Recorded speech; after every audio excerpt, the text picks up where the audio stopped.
Hello दोस्तों, आज हम किडनी स्टोन सर्जरी के बारे में बात करेंगे, जिसमें कुछ मिथ्स और फैक्ट पे मैं आपको क्लियर करूंगा। किडनी स्टोन्स और उनका ट्रीटमेंट काफ़ी लोगों के लिए बहुत कन्फ्यूजन होता है, स्पेशली सर्जरी के बाद recovery and after care road map को लेकर। तो चलिए इस मिसकंसेप्शन को दूर करते हैं और साइंटिफिक फैक्ट पे फोकस करते हैं।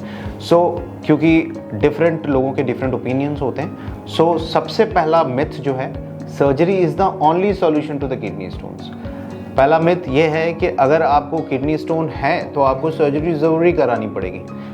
This is the most common myth जो किडनी स्टोन से रिलेटेड हमारे पेशेंट्स या आम पॉपुलेशन को है। फैक्ट ये है कि ये ज़रूरी नहीं कि अगर आपको किडनी स्टोन्स हैं तो आपको हमेशा सर्जरी की ज़रूरत ही पड़ती है। अमेरिकन यूरोलॉजिकल एसोसिएशन के गाइडलाइन के हिसाब से अगर मैं बात करूँ तो अगर किडनी स्टोन्स 5 mm या 4 mm, जिनको हम क्लिनिकली इनसिग्निफिकेंट कहते हैं, से छोटा है तो लगभग 80% केसेस में वो नेचुरल तरीके से निकल सकता है, जिसमें हम सिर्फ हाइड्रेशन या पानी पीना और पेन मैनेजमेंट पे ध्यान देते हैं। लेकिन अगर स्टोन्स बड़ा है, जैसे 5 mm से बड़ा है, तो ऐसे मरीजों में हम मिनिमली इन्वेजिव टेक्निक से इस स्टोन को हम निकालते हैं। लेकिन कुछ ऐसे पेशेंट पॉपुलेशंस होते हैं जिनमें हम 5 mm के स्टोन्स को भी निकालते हैं, जैसे कुछ हाई रिस्क जवान या आर्मी ऑफिसर्स या पायलट। हर पेशेंट में सर्जरी पहला ऑप्शन नहीं होता है। ये मिथ बहुत ही नेगेटिव मिथ है।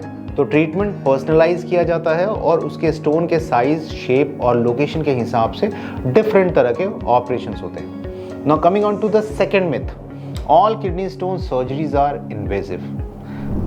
दूसरा मिथ यह है कि किडनी स्टोन्स की हर सर्जरी में बड़े बड़े कीड़े लगते हैं या टाँके लगते हैं और रिकवरी टाइम भी लंबा होता है। जिन भी पेशेंट्स को किडनी स्टोन्स है उसमें ये अप्रीहेंशन रहता है या डर रहता है कि इसमें एक लंबा चीरा लगेगा और बहुत लंबा टाँका या हॉस्पिटल स्टे बहुत लंबा होगा। जबकि फैक्ट ये है कि मॉडर्न यूरोलॉजी में आज कोई भी स्टोन रिलेटेड सर्जरीज बहुत ही रेयरली ओपन मेथड से की जाती है। इसमें हम मैन्युअली इन्वेजिव ऑप्शंस जैसे यूरेट्रोस्कोपी विथ लेज़र अवेलेबल है, जो बिना किसी कट के या स्कोप्स के लेज़र के ज़रिए स्टोन्स को तोड़ देती है। खासकर बड़े स्टोन्स के लिए हम जो इस प्रोसीजर को यूटिलाइज करते हैं उसको हम कहते हैं PCNL, जिसको परक्यूटेनियस नेफ्रोलिथोटमी कहते हैं, जिससे एक बहुत ही छोटा सा इंसिजन्स किया जाता है, जिससे रिकवरी जल्दी होती है और सारे पोस्ट सर्जिकल इन्फेक्शंस और पेन कम होते हैं। ये एक एडवांस टेक्निक है जिसमें हम लेज़र का इस्तेमाल करते हैं, जो आज के एरा में काफ़ी कन्वीनियंट और सेफ इस सर्जरी को बना देता है। थर्ड मोस्ट इम्पॉर्टेंट मिथ जो हमारे पेशेंट्स को होती है, वो सर्जरी के बाद फिर कभी स्टोन नहीं बनेगा। ये एक मिसकंसेप्शन है जो बहुत ही प्रेवलेंट है कि एक बार मैंने सर्जरी करा ली और सर्जरी के बाद किडनी स्टोन्स वापस नहीं आएंगे। जबकि फैक्ट ये है कि ये जो आपके मिथ हैं, ये कॉन्सेप्ट है, ये गलत है। सर्जरी के बाद भी अगर लाइफ स्टाइल चेंज नहीं की गई, आप अपने लाइफ स्टाइल में डिसिप्लिन नहीं हुए, तो नए स्टोन्स बन सकते हैं। नेचर रिव्यू यूरोलॉजी की 2020 की बहुत ही रिसेंट स्टडी कहती है कि अगर डाइटरी या लाइफ स्टाइल चेंजेस नहीं किए गए तो लगभग 50% पेशेंट्स में 5 सालों में फिर स्टोन बन सकता है। इसलिए जो पुराने वीडियोस में मैंने पेशेंट्स के बारे में बताया था, प्रिवेंटिव मेजर्स के लिए हाइड्रेशन, लो सोडियम डाइट और ऑक्सलेट रिच फूड को हमें अवॉइड करना है, जिसको लिमिट करना है, इंपॉर्टेंट होता है। मेडिकेशंस भी हम रिकमेंड करते हैं, जो हो सकता है स्पेसिफिक स्टोन टाइप पे डिपेंड होती है। इसलिए हम हमेशा जब भी स्टोन की सर्जरी करते हैं और स्टोन हम सैंपल के लिए भेजते हैं, जिसमें हम ये पता करने की कोशिश करते हैं कि वो स्टोन का कॉम्पोजिशन क्या है। According to the composition of stone हम उसका ट्रीटमेंट इंडिविजुअलाइज करते हैं। चौथा मिथ जो हमारे पेशेंट्स में बहुत कॉमन है, इस किडनी स्टोन सर्जरी बहुत पेनफुल होती है। दे आर ऑलवेज स्केयर्ड, वो हमेशा डरे हुए होते हैं कि किडनी स्टोन सर्जरी बहुत दर्दनाक होगी और हमें बहुत लंबा स्टे हॉस्पिटल में करना पड़ेगा। जबकि फैक्ट ये है कि आज के ज़माने में ये सर्जरी जो भी है काफ़ी कम पेनफुल होती है। यूरेट्रोस्कोपी में पेशेंट्स को जनरल एनेस्थीसिया दिया जाता है और पोस्ट सर्जरी ज़्यादातर पेशेंट सिर्फ माइल्ड से मॉडरेट डिस्कम्फर्ट फील करते हैं। इनफैक्ट मैं उनको पेनफुल नहीं कहूँगा, वो डिस्कम्फर्ट होता है। PCNL के पोस्ट ऑप पेन को भी मेडिकेशन से मैनेज किया जा सकता है। इसमें pain generally immediate post op period में होता है और हम थ्रू आउट द डे हम पेन मैनेजमेंट करते हैं। स्टडी में देखा गया है कि 90% से ज़्यादा पेशेंट जिन्होंने मिनिमली इन्वेजिव सर्जरीज कराई है, उनके पेन स्टैंडर्ड एनाल्जेसिक से मैनेज हो गए हैं। So most of the patient are generally managed with the commonly used analgesic medicines we have in the hospital.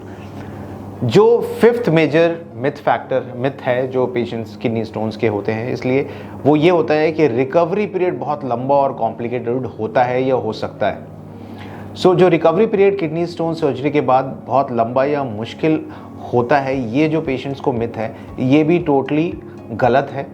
Her surgery का रिकवरी पीरियड उसके टाइप पर डिपेंड करता है, और आज के टाइम में जहां हम सारे सर्जरीज किडनी स्टोन्स के या यूरेट्रिक स्टोन्स के इंडोस्कोपिकली कर रहे हैं, जिसको हम मिनिमली इन्वेजिव सर्जरी कहते हैं, रिकवरी टाइम काफ़ी शॉर्ट हो सकता है, specially for minimally invasive procedures like ureteroscopy के बाद ज़्यादातर पेशेंट्स अगले दिन, मतलब अगली सुबह वो उनको हॉस्पिटल से डिस्चार्ज किया जा सकता है और अब वो अपना रेगुलर एक्टिविटी उसी दिन रिज्यूम कर सकते हैं।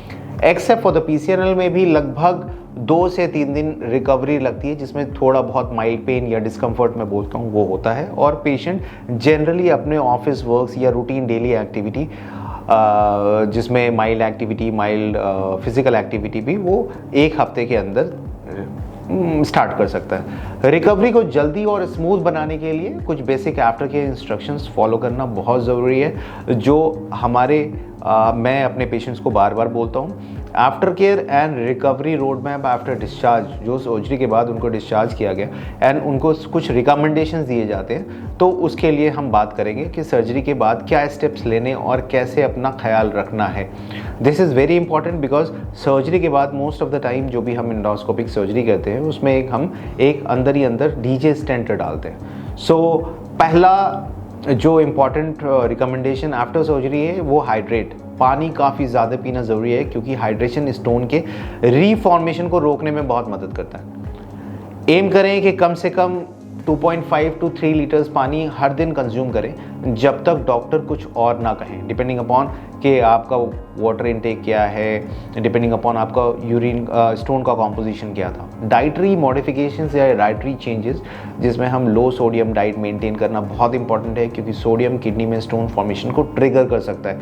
Now this is the important fact कि अगर हम ज़्यादा सॉल्ट लेंगे तो किडनी स्टोन्स बनने की प्रोपेंसिटी बढ़ जाएगी। ऑक्सलेट और कैल्शियम रूट फूड को बैलेंस भी मेंटेन करना पड़ता है, जिसमें हम बोलते हैं कि स्पिनच, नट्स, चॉकलेट से हम उसको कम्प्लीटली एबॉलिश तो नहीं कर सकते, कम्प्लीटली मना तो नहीं कर सकते, लेकिन उसको हम कम कर सकते हैं। Avoid heavy physical activity surgery के बाद बहुत ही इंपॉर्टेंट होती है, खासकर PCNL पेशेंट्स में, क्योंकि किडनी का काम हमारी ब्लड को फिल्टर करना होता है, तो there are always a chances of bleeding after the surgery. So physical activity और वेट लिफ्टिंग अवॉइड करना ज़रूरी है, स्पेशली PCNL के बाद, क्योंकि किडनी पर प्रेशर आ सकता है and there are always a chance of bleeding. Pain management, urologist आपको माइल्ड एनाल्जेसिक प्रिस्क्राइब करेंगे, जो at the time of discharge आपको जो मोस्ट ऑफ द पेन जो सर्जरी से रिलेटेड होता है उसको मैनेज करने के लिए ऑप्टिमम होते हैं। अगर सीवियर पेन या फीवर होता है तो तुरंत अपने डॉक्टर को कॉन्टैक्ट करना is the recommendation. Regular follow up, जैसे मैंने अपने पिछले वीडियोज़ में बताया था कि regular follow up is the key to the final treatment of the kidney stones. First follow up आपके डिस्चार्ज के 1 हफ्ते के बाद होता है, ताकि डॉक्टर ये इंश्योर कर सके कि रिकवरी जो इमीडिएट पोस्ट ऑप रिकवरी है वो स्मूथली हो रही है और इन्फेक्शन या किसी और कॉम्प्लिकेशन का रिस्क नहीं है। कुछ केसेस में अल्ट्रासाउंड या एक्सरे रिकमेंड किया जाता है, ताकि ये देखा जा सके कि स्टोन कम्प्लीटली रिमूव हो चुका है या नहीं, या कुछ स्मॉल फ्रेगमेंट्स बचे हुए हैं। कभी कभी हम प्रिवेंटिव मेडिकेशंस, कुछ पेशेंट्स में साइट्रेट बेस्ड मेडिकेशंस लाइक एलोप्रिनॉल या थाइजाइड भी रिकमेंड किया जा सकता है, जो न्यू स्टोन फॉर्मेशन के रिस्क को कम करता है, स्पेशली अगर रिकरेंट स्टोन का रिस्क हो तो। Remember, recovery period is very simple and safe, और मोस्ट ऑफ द टाइम ये इंडिविजुअलाइज होता है। इसका मतलब ये नहीं कि अगर मैं बोलूँ कि 99% में रिकवरी स्मूथ होगी, तो दोज एक्स्ट्रा 1% पेशेंट्स में there can be some complications और the risk involve, like fever आ सकता है, पेन ज़्यादा हो सकता है। आजकल सर्जरी और पोस्ट ऑप केयर इतने एडवांस हो गए हैं कि रिकवरी टाइम काफ़ी शॉर्ट हो गई है और कॉम्प्लिकेशन का रिस्क भी काफ़ी कम हो चुका है। सो कॉम्प्लिकेशन का रिस्क अगर मैं बात करूँ तो मेजर कॉम्प्लिकेशंस स्टोन सर्जरी में एक होती है ब्लीडिंग, एक होता है पेशाब में ब्लड आना, दूसरी चीज़ें होती हैं कि परसिस्टेंट पेन होना, या कभी कभी यूरिन करने में दिक्कत होती है। तो दोस्तों, ये था कुछ common myth and fact about kidney stone surgery के बारे में। और किडनी स्टोन सर्जरी के बाद आफ्टर डिस्चार्ज के रिकवरी और आफ्टर केयर रोड मैप के बारे में। अगर आपको ये वीडियो हेल्पफुल लगा हो तो प्लीज़ ट्राई टू गेट करें और हेल्थ अवेयरनेस के लिए इस चैनल को सब्सक्राइब करना ना भूलें। धन्यवाद और अपनी किडनी का ख्याल रखें। Thank you.